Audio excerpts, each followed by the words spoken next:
یہاں سورہ حمیم سجدہ کے اندر ایک قوم کا تذکرہ کیا جا رہا ہے، قوم عاد کا۔ یہ قوم بڑی طاقتور تھی، جی بہت طاقتور تھی یہ قوم۔ فَأَمَّا عَادٌ، غور سے دیکھو اور ایک سبق لے کر کے جاؤ۔ فَأَمَّا عَادٌ فَاسْتَكْبَرُوا فِي الْأَرْضِ بِغَيْرِ الْحَقِّ وَقَالُوا مَنْ أَشَدُّ مِنَّا قُوَّةً۔ ہم سے زیادہ طاقتور کون ہے آج؟ ہم سے زیادہ طاقتور کون؟ ایک مفسر اس پہ لکھتا ہے کہ یہ پھول گئے تھے، پھول گئے تھے، ہم سے زیادہ طاقتور کون؟ یہ طاقت کے نشے میں پھول گئے تھے، پھول جانا۔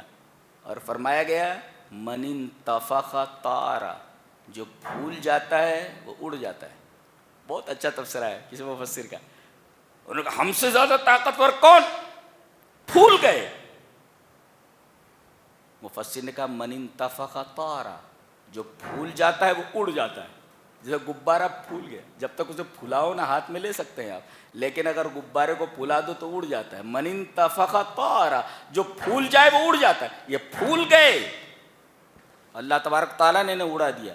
کیا یہ پھول گئے تھے؟ اللہ ان کے اوپر ہوا کا عذاب بھیجتا ہے، 7 رات اور 8 دن تک مسلسل اس قوم کے اوپر چلتی رہی ہے، ایک آدمی بھی زندہ نہیں بچا،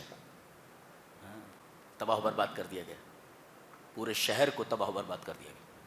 یہ پھول گئے تھے، ہے غبارے میں ہوا جب بھر دی جاتی ہے تو اڑ جاتا ہے، یہ تکبر میں پھول گئے تھے تو اللہ تبارک تعالیٰ نے ان کو پر ہوا کا عذاب بھیجا۔ پھول گئے ہو تو ہوا کے ذریعے تمہیں اڑا دیا جاتا ہے۔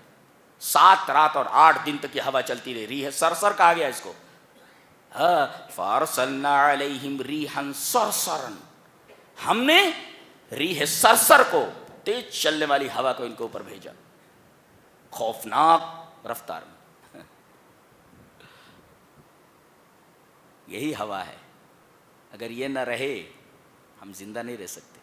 مدار زندگی ہے ہوا، جس کے بغیر ہم زندہ نہیں رہ سکتے۔ لیکن ایک قوم نے شرارت کی تو اسی چیز کو جو مدار زندگی ہے سبب موت بنا دیا گیا ہے۔ ہوا وہی ہے، رب تعالیٰ نے صرف اتنا کہا کہ اپنی اسپیڈ بڑھا دے۔ یہ ہے اللہ تبارک و تعالیٰ نعمت کو زحمت میں تبدیل کر دیتا ہے جب آدمی اپنی من مانی کرنے لگتا ہے۔